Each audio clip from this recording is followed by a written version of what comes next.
اور اللہ کے نبی صلی اللہ علیہ وسلم نے اپنے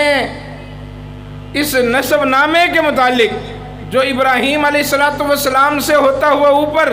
آدم علیہ السلام تک جاتا ہے، آپ نے فرمایا آدم علیہ السلام سے لے کر میرے والد عبداللہ تک میرا پورا شجرہ نسب نکاح پر قائم ہے،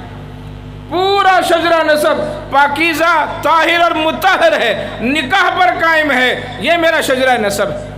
تو فرمایا تمہارا ددیال مصر ہے، لہذا مصریوں کے ساتھ خصوصی طور پر حسن سلوک کرنا، اور تمہارا سسرال بھی مصر ہے۔ نبی اکرم صلی اللہ علیہ وسلم نے سن 6 ہجری میں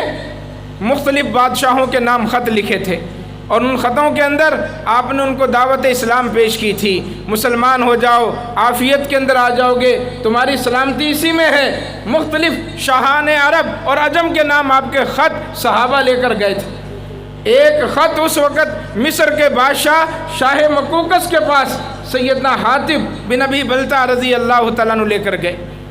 شاہ مقوقس مصر کے بادشاہ نے خط پڑھا، اللہ کے نبی کی دعوت کو پڑھا،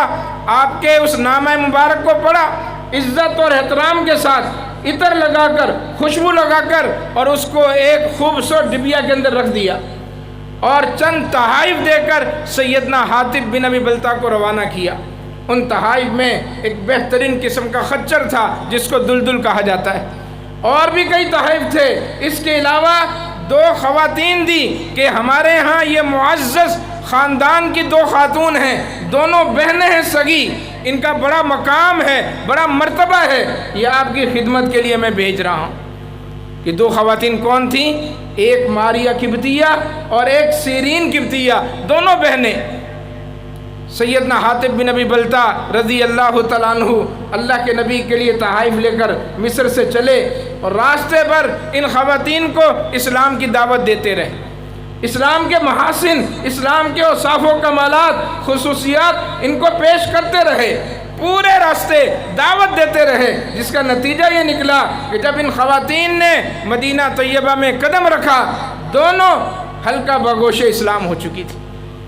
دونوں مسلمان ہو چکی تھی۔ ان میں سے ایک کو اللہ کے نبی صلی اللہ علیہ وسلم نے اپنے لیے پسند کیا، اور نکاح کر کے، جی ہاں نکاح کر کے، جس کی صراحت مستدرک حاکم کے اندر موجود ہے، نکاح کر کے اپنے حرم میں داخل فرمایا۔ ان کا نام ام المومنین سیدہ ماریہ قبطیہ رضی اللہ تعالی عنہا ہے۔